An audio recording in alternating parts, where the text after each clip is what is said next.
viendo A Primera Hora, un programa pensado para ti. Estamos de vuelta con este su espacio, A Primera Hora. Nos honra con su visita el amigo Juan Valdés, director del Observatorio de la Asociación Dominicana de Profesores de la ADP, y sumamente activo como siempre, Juan. Muchacho. Bienvenido a Descuida y encuentra el celular. Realmente aquí hay que salvar la educación. Hay que estar muy activo porque la educación está ahora en su peor crisis de este siglo. Muy buenos días, es un placer estar acá con ustedes. Yo soy el profesor Juan Valdés, director del Observatorio Educativo de la Asociación Dominicana de Profesores. Y hoy quisiera hablarles precisamente sobre la crisis que afecta la educación pública en este momento. Juan, antes que entremos en la crisis, yo te quería hacer una pregunta. Yo no he visto, desde que tengo uso de razón, un inicio de año escolar tan atropellado, con tantas falencias, con tantos detalles pendientes como este. Me equivoco dentro de mi ignorancia y mi corto tiempo. Bueno, Dime yo tengo sobre 34 años como maestro, viendo la realidad educativa dominicana, y yo no había visto, no solamente el inicio de año escolar, el sistema educativo dominicano nunca antes tan deteriorado como ahora. Yo recuerdo en 1992, cuando iniciamos el Plan Decenal de Educación, y me pongo en este momento de la historia, y ahora estamos en mucho peor condición. Esto es algo increíble.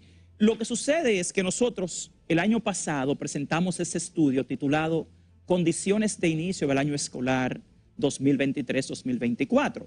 Ahora, cuando presentamos este estudio que revela las condiciones de finalización de ese año escolar, estos dos estudios son lo que explican por qué hoy tenemos un inicio de año escolar tan convulsionado y con tanto déficit y tanta crisis. El sistema educativo en este momento, insisto, tiene su peor crisis institucional, su peor crisis técnico-pedagógica, de gestión financiera, de gestión de los recursos humanos y, lo más importante, del aprendizaje. El fin de la educación es el aprendizaje. Y hoy en día lo que tenemos acá no son escuelas públicas, sino guarderías públicas. Cuando aquí se creó la jornada escolar extendida, se visualizó un sistema educativo que no solo pudiera contener, alimentar, sino también mejorar el aprendizaje. Y hoy, más de una década después, lo que tenemos son 8 horas de una guardería donde van y se guardan a los niños durante 8 horas en edificios que quieren llamar escuelas, pero no son escuelas. Mira, gran parte del problema está en que en este país no se cumple con los estándares que definen una escuela. Yo soy acreditador internacional de sistemas educativos y he trabajado en gran parte del mundo como acreditador. Y yo te puedo decir a ti que, por ejemplo, las dimensiones de un salón de clases en una escuela pública no cumplen con los estándares de lo que es un salón de clases, lo que es un aula. Los medios y recursos para el aprendizaje que requiere un niño tampoco son los apropiados. Lo más importante está en que aquí se olvidaron de la naturaleza del aprendizaje. Y se le quiere decir al pueblo dominicano que enviar a un niño 8 horas a una escuela donde no hay agua, donde no hay buena ventilación, donde no hay buena iluminación, donde no hay un buen mobiliario, donde no se cuenta con buenos libros de texto y mucho menos con políticas socioeducativas que conecten la realidad antropológica de ese sujeto, que es el niño que va a la escuela pública, y de su familia con la escuela. Aquí la escuela está en su peor crisis existencial y operativa. Tú te preguntas, ¿por qué tenemos 297.000 millones en un presupuesto de un 4% y las escuelas son una miseria? Ineficiencia en la gestión. Tenemos una gestión en el Ministerio de Educación dirigida por una figura que no es experto en educación escolar, que no tiene experiencia en gestión de la educación pública, y su equipo es lo mismo. Porque tú tienes un grupo de viceministros que vienen del mundo universitario, rectores y ex vicerrectores universitarios. Entonces aquí han confundido la andragogía, que es el mundo de la educación superior, con la pedagogía, que es el mundo de la educación escolar. Y lo que se está haciendo es dar palos a ciegas en el Ministerio de Educación. Inclusive a nivel de política, tú escuchas intenciones del ministro de Administración Pública hablando de fusionar ministerios. Y el que más se quiere fusionar es el MINERT y el MESET. Pero tú dices, ¿y cómo? Si el MESIT es andragógico y el MINERT es pedagógico. ¿Y para qué? No pega eso. No, tú tendrías que educar una generación metagógica. La metagogía es lo que quizás pudiera fusionar ambas visiones. Pero eso requiere de estudios, eso requiere de investigaciones. Yo no he visto un análisis de factibilidad económica. Yo no he visto algún estudio que valide la factibilidad de fusionar dos ministerios cuando uno de ellos, que es el MINERT, está arropado por la ineficiencia operativa. Es un ministerio que no ha logrado hoy. Yo soy parte de la Comisión para la Evaluación de las Metas del Pacto por la Educación en el Consejo Económico y Social. Y al día de hoy, 10 años después del pacto, el Ministerio de Educación no ha logrado completar ni siquiera una de las 36 metas priorizadas del Pacto por la Educación. Ahora, Juan, tengo Claro una que duda. sí. No, ninguna. Bueno, yo soy parte de la comisión. Yo no sé si tú... Dime una. Wow. No, espérate, Una pregunta. pero- ¿Quién acredita entonces, quién acreditó las aulas de la República Dominicana para que fueran acreditadas como escuelas? El Manual de Construcción Escolar de la República Dominicana establece que un salón de clases de este país debe tener 54 metros cuadrados. Pero cuando tú vas a la escuela pública por un tema de sobrepoblación y de la falta de construcción de aulas, estas se modifican y se dividen. Entonces, lamentablemente, cuando tú vas a un salón que fue diseñado para tener 30 niños en 54 metros cuadrados, si los tienes con esa medición, tienes 40, 50 y 60. Y si no, te las dividen en dos y te crean aulas informales. Peor, aquí se han tomado los salones de profesores, los salones de actos. Lo dijo el ministro los sentado ahí mismo, donde usted está, eso mismo. Sí, pero entonces es un mea culpa lo que el ministro aquí expresó, si es así. No, lo puso como un logro de que no se pierda clase. Pero ahí... No, porque, mira, me interesa esa expresión. Mira, ahí es donde voy al concepto de la guardería. Llevar a un niño 8 horas a guardarlo en una escuela no es educación. Ojo, ir a la escuela no es equivalente a la educación y mucho menos al aprendizaje. El aprendizaje se basa en el binomio de la cognición y la emoción. Y para que un niño pueda aprender, tienen que darse condiciones psicológicas, emocionales, fisiológicas, ambiente. Aquí lo que hay es una crisis del aprendizaje porque el país es dirigido en el área de educación por un grupo totalmente inexperto en esa área.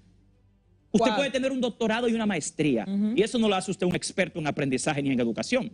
Ok, Juan, yo tengo una duda. Aquí nosotros trajimos al ministro de Educación hace una semana, Ángel Hernández, y le cuestionamos sobre muchos temas. El cupo en las escuelas, que está siendo interpelado por la diputada Celine Méndez, el tema del aprovechamiento de las clases y de lo que están siendo criticados. ¿Cuál es la principal crítica de ustedes como observatorio al ministro Ángel Hernández? Porque parecería para un sector que lo está haciendo bien, pero la gran mayoría está como en contra de él. Bueno, lo que pasa es que la educación se evalúa en base a evidencia empírica, Ajá. no a expresiones discursivas. El ministro Ángel Hernández tiene una compulsión patológica a mentir. ¿Cómo? Sí, o sea, eso es lo que define a un mitómano. El ministro Ángel Hernández es un mitómano, es una persona que tiene una compulsión patológica a mentir. Él te dice a ti, por ejemplo, que en Verón se resolvió el problema de los 3,000 y algo de niños que le falta escuela, que le falta aula. Y el viernes nosotros nos comunicamos a través de un periodista con el presidente de la ADP en Higüey, en Verón. Y cuando vemos, ellos han diseñado una estrategia para resolver el problema. Te hablan de escuelas que no están terminadas, que van a estar listas en octubre. Cuando tú ves las licitaciones que están en el portal del Ministerio de Educación para aulas móviles, estarán listas el 10 de diciembre. Cuando tú ves cuántos centros educativos están en procesos de contratación con el Ministerio, solo aparecen 6 por 18 millones de dólares. De pesos. Nosotros en el Ministerio, o en el observatorio, perdón, trabajamos en base a la investigación. Nosotros no podemos mentir. Nosotros vamos al portal del Ministerio de Educación, vamos al portal de compras y contrataciones, descargamos las estadísticas y eso es lo que te dice la verdad. Pero desgraciadamente aquí la educación pública, ese Ministerio de Educación se ha convertido en un ministerio de propaganda. Eso no es educación, eso es pura propaganda. Porque tú vas a las escuelas públicas hoy, como voy yo todos los días, o a los politécnicos, como fui a ese politécnico aquí en Santo Domingo, y yo encuentro laboratorios abandonados y me pregunto, ¿y cómo es que dan educación técnico-profesional? Te hablan de que los niños tienen los libros, pero son libros con cientos de errores. Te hablan de que los niños tienen alimentación y un pan de agua o una masita 5 días a la semana con un cuartillo de leche, eso se llama desnutrición, eso no es alimentación. Entonces, ni la alimentación escolar, ni la infraestructura escolar, ni los aspectos técnico-pedagógicos, ni los aspectos de política socioeducativa, y mucho menos los financieros, porque aquí una cosa muy seria es la calidad del gasto en el Ministerio de Educación. Eso del transporte escolar, por ejemplo, tú estás hablando de un costo que implica el 93% de la inversión anual por estudiante en la República Dominicana. Entonces te dicen que lo van a llevar a la mitad de la población escolar, y eso sería imposible. O sea, escalar eso es imposible. Mucho menos la gran mentira de que se va a llevar transporte escolar al 80% de los niños. ¿Ustedes saben qué implicaría eso? En términos de compra de autobuses. Comprar más de 35,000 autobuses para poder llevarlo. ¿Y qué sentido tiene esto? Entonces, la mayor mentira es que las familias se ahorran 6,000 pesos mensuales en el transporte escolar. Señores, yo soy director de un colegio privado y yo le puedo decir a usted que quien tiene 6,000 pesos mensuales para transporte, lo que hace es ir a un colegio privado, que no te cuesta más de 4,000, 5,000 pesos. Señores, es que es una serie de barrabasadas, de mentiras. Y yo creo que no se puede educar a un país en la falsedad, ni en el engaño, ni en la mentira. Entonces, acá hay un aspecto ético. Fíjense algo importante. El currículo dominicano aspira al aprendizaje a través del desarrollo de 7 competencias fundamentales. Y una de ellas es la competencia ética y ciudadana. No podemos tener un ministro de Educación ni un equipo ministerial que constantemente vaya a los medios de comunicación a dar información falsa, a mentir. ¿Por qué? Porque usted desmoraliza al docente, al niño, a la familia. La disonancia, la dicotomía que existe entre la verdad de una escuela pública y el discurso oficial es una falsedad enorme. O sea, ese mundo que el ministro describe de la escuela pública no existe. Juan, voy a aprovechar para hacerte 2 preguntas. Uno no sabe si le vuelve a tocar. El MINER el año pasado dijo y vendió con bombos y platillos el tema de que le sobraron 8,000 millones de pesos. Yo viendo esto, veo que aquí hay una gran cantidad de centros sin agua, sin butacas, sin computadoras y con deficiencia alimenticia. ¿Qué te refieres a ese sentido? Eso es una. Y lo otro es, yo le pregunté al ministro aquí mismo sentado, de que cuando hablamos de acceso a la educación, nosotros tenemos números inferiores al 2019. Así es. Y que entre media, sobre todo media y bachillerato, tenemos alrededor de más de 150,000 estudiantes en contra, es decir, de diferencia. Sí. Y que el ministerio no sabe quiénes son. ¿Cómo podríamos hacer y en qué sentido podríamos nosotros marchar para lograr trabajar un poco eso? Porque son cientos y tantos de miles de jóvenes dominicanos que deberían estar en la escuela, que salieron por la pandemia y que no han vuelto a ingresar. No es solo eso. Señores, aquí el mayor problema en términos de acceso está en el nivel más importante, en el nivel inicial, en el preescolar. Aquí usted tiene más de 300,000 niños, solo en el nivel escolar, preescolar, entre 3 y 5 años, que no pueden entrar a la escuela pública. ¿Qué te lo dice? La cobertura. Al día de hoy, la cobertura del nivel inicial es solamente el 57% de la población de esa edad. Quien lo duda, que vaya a la Oficina Nacional de Estadística y busque las estadísticas de la cantidad de niños que tenemos en el país en esa edad y cuánto pueden acceder a la educación pública. Y de los 8,000 millones que se vendieron, como que sobraron. No fueron 8,000, fueron 23,000 millones. ¿Qué? Vamos a hablar claro.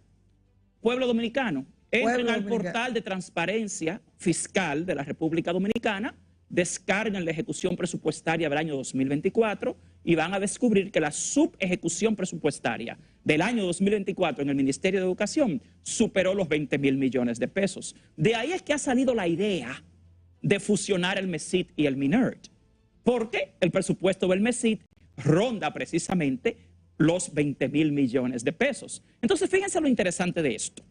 Son incapaces de ejecutar el presupuesto, les sobran más de 20,000 millones, pero la escuela está en miseria. Te dicen que tenemos mobiliario. Vaya a las escuelas, lea el artículo. Señores, ¿qué explica en este país las escuelas públicas no tengan bebederos? ¿Qué justifica que aquí hoy, después de que en 2012 se estimó que hacían falta más de 28,000 aulas, hoy, 12 años después, tengamos un déficit de más de 7,000 aulas? De ahí es que viene precisamente la negación del derecho a la educación. Puede tener el 4%. Un Juan, 4% por más de una década. Sí, Juan, pero quiero cerrar con una pregunta que vincula a las dos gestiones que ha tenido el MINER en los 4 años primero del presidente Abinader. Usted conoció la gestión del doctor Fulcar porque usted conoce, es parte de su trabajo. Y en esta, comparaciones de pro y contra entre las dos. Bueno, a Roberto Fulcar le tocó ser ministro en un momento que no tenía referente en el pasado, que fue la pandemia. Todos los sistemas educativos convulsionaron en ese momento y colapsaron. Si vas a hacer un análisis objetivo, no puedes comparar una gestión que ha tenido todo el presupuesto, que no ha tenido inconvenientes, con una gestión que comenzó en medio de una pandemia y terminó justo cuando terminaba esa pandemia. Porque las decisiones que se tomaron en todo el mundo fueron únicas, no había un referente. En contraste ahora, el ministro Ángel Hernández tiene todos los fondos y deja de gastarlos. O sea, el 7% del presupuesto no se ejecutó el año pasado. Esa subejecución presupuestaria es lo que te explica por qué no tenemos suficientes maestros, por qué no tenemos suficientes aulas, por qué la gestión, señores. Si tú me preguntas cuál es el mayor fracaso de esta gestión del Ministerio de Educación, es precisamente la incompetencia del equipo que la dirige en términos de gestión pública. Porque nada justifica que en un país pobre aquí se dejen de ejecutar más de 20.000 millones de pesos de la educación pública cuando las escuelas públicas son guarderías en condiciones de miseria. Ustedes me escuchan a mí, pero quien lo dude, como he invitado a todos los periodistas y a los funcionarios públicos de este país, vengan conmigo a una escuela pública para que vean la verdad. Yo voy a creer que aquí hay un compromiso con la educación pública cuando aquí fuercen a los funcionarios del Ministerio de Educación a enviar a sus hijos a una escuela pública. Totalmente de acuerdo, igual que usar los servicios vivan la verdad, públicos. que vivan la realidad. ¿Por qué no lo han quitado entonces al ministro Ángel Hernández? Aquí hay una serie de instituciones, aquí hay una complicidad. Mira, aquí hay un problema serio. Y esta es una alerta a todo el pueblo dominicano y a toda la clase docente. Los intereses que pululan alrededor del 4% para la educación son los mismos. Y desgraciadamente, en este momento, lo que tiene la educación pública es el asalto de grupos empresariales, corporativos, multinacionales y de una coincidencia entre los intereses del ministro Ángel Hernández con los de esos grupos. Señores, aquí no se explica cómo tú puedes ser contratista del ministerio y miembro de las comisiones que deciden el destino de la educación dominicana. O sea, se burlan de la ley de función pública, de la ley de compras y contrataciones públicas. En este momento, por ejemplo, se quiere evaluar a los docentes. ¿Y qué ha hecho el Ministerio de Educación, el ministro Ángel Hernández? Violar garrafalmente la ley al contratar grado a grado, sin licitación, a la Organización de Estados Iberoamericanos para evaluar a los docentes, la OEI, sin habérselo presentado a la Comisión Nacional de Educación y sin haber licitado para hacerlo. O sea, señores, aquí se están haciendo las cosas en educación a la mala, por encima de las leyes, y esto va a tener consecuencias. Porque desgraciadamente, quienes sufren día a día el suplicio de la escuela pública son los docentes, son los niños, son las familias. Y aquí no se puede seguir decidiendo el destino de la educación dominicana a puerta cerrada con un grupo de empresarios y de empresas multinacionales. ¿Qué justifica? Y yo hago un llamado una vez más al presidente de la República. Señor presidente, ¿por qué en la Comisión Presidencial de Educación no hay un solo docente? O sea, ¿qué justifica que aquí las decisiones de educación la estén tomando el mismo grupo que lleva 30 años influyendo y dirigiendo la educación dominicana sin haber logrado nada? O sea, este país ya, nosotros votamos por un cambio, yo voté por un cambio, y yo espero que en este país, de una vez y por todas, en la educación haya un cambio, porque los docentes no vamos a tolerar que se siga arruinando la educación pública simplemente por complacer las apetencias de grupos de intereses que ni son expertos en educación, porque si por lo menos lograran algo, y tampoco parece interesarles mucho el destino de la educación dominicana. Bueno, estamos con esta parte ahí, concluimos la entrevista. Juan, el llamado que le hice al presidente ahorita con el tema de la semana, el presidente tiene que gobernar, que el país se le está cayendo a pedazos. En educación más. Tiene que gobernar, que el país se está cayendo a pedazos. Juan Valdés, director del observatorio de la ADP, estuvo aquí con nosotros, nos trajo las condiciones de finalización. Te prometo que lo vamos a leer y lo vamos a analizar con el detenimiento que lo merece. Gracias, Juan, por tu tiempo y por tu conocimiento. En breve seguimos con más de este su espacio. o Tobías Crespo, diputado del partido Fuerza del Pueblo, la circunscripción número 2, y también miembro del Consejo Nacional de la Magistratura por ese partido. Vamos a ver algunos detalles importantes con Tobías. No se mueva, que en breve seguimos con más de este su espacio a primera hora.